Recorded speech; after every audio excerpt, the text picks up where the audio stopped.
La reunió d'aquest dimecres al migdia entre pares i mares d'alumnes de transport no obligatori a l'Alta Ribagorça i el delegat d'Ensenyament a Lleida ha finalitzat sense cap acord. Nosaltres som uns pares que defensem el dret que tenen els nostres nens, que nosaltres considerem un dret i ells consideren un costum, que és atendre la igualtat com a nens transportats.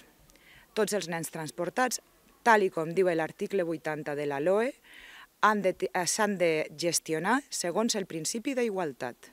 Qualsevol nen que té dret a l'educació, que és un dret universal. I això és el que li hem reclamat, que s'apliqui el principi d'igualtat.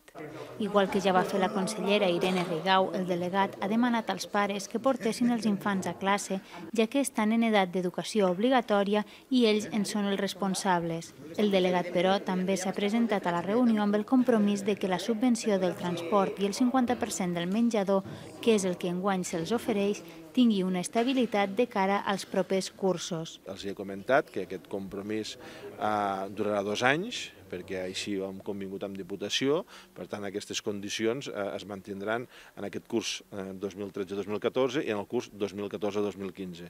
Amb el benentès, evidentment, que això no cesse el treball parlamentari de les propostes de modificació que hem fet a la LOMCE mateixa i que estem intentant canviar a la font del problema, que és el marc normatiu que tant ens perjudica.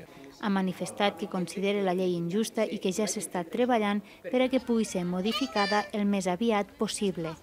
Mentre un grup de pares estava reunit amb el delegat, la resta s'han quedat a l'estudi de Boí, on els nens i nenes feien avui les seves tasques escolars.